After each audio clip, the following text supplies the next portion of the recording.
Bienvenue à tous dans Transmission, on en parle. Le podcast de Transmission Lab où on explore les défis et les clés de la transmission des entreprises. Aujourd'hui, on parle d'un phénomène intriguant, la malédiction de la troisième génération des entreprises familiales. D'après les statistiques, seuls 12% des entreprises familiales réussissent à survivre au-delà de la troisième génération. Notre enquête nationale avec BPI France en 2023 confirme également cette observation.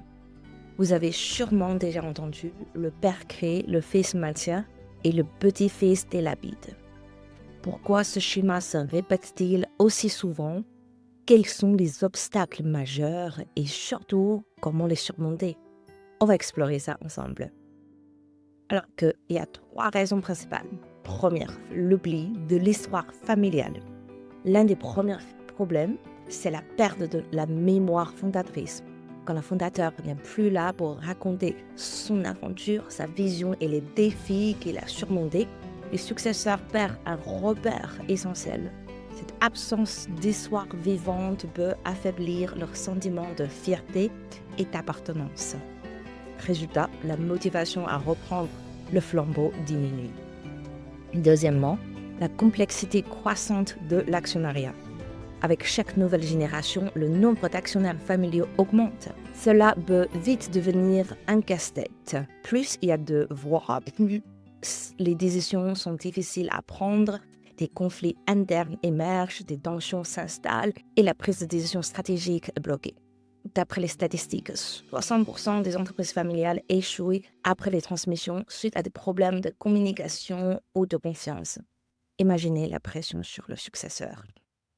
Troisièmement, la stagnation de l'entreprise. Si l'entreprise est stable et bien établie, ça peut sembler positif, mais cette stabilité peut être un piège. Le successeur se trouve souvent dans un rôle de gestionnaire, chargé de maintenir l'existant plutôt que d'innover. Et sans espace pour entreprendre et prendre des risques, la motivation s'effrite. Alors, comment briser cette malédiction? Premièrement, préservez l'histoire familiale. Ne laissez pas l'histoire du fondateur se perdre. Partagez les récits fondateurs, les valeurs et les moments clés de l'entreprise avec les nouvelles générations. La fierté familiale est un moteur puissant.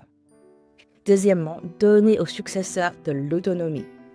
Il a besoin de liberté pour prendre des initiatives, faire des erreurs et bâtir sa propre vision. Un successeur motivé, c'est un successeur qui sent qu'il a sa place pour innover. Troisièmement, structurer la transmission et une gouvernance claire. Il est crucial de préparer en amont, simplifier l'actionnariat, former les successeurs et réduire les tensions familiales grâce à des règles définies. Rien ne doit être improvisé.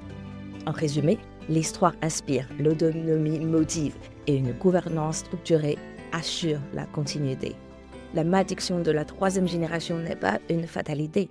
Avec une préparation sérieuse, elle peut devenir une opportunité de renouvellement et de croissance. Merci d'avoir écouté ce podcast. Si ce sujet vous intéresse, abonnez-vous pour plus d'épisodes inspirants.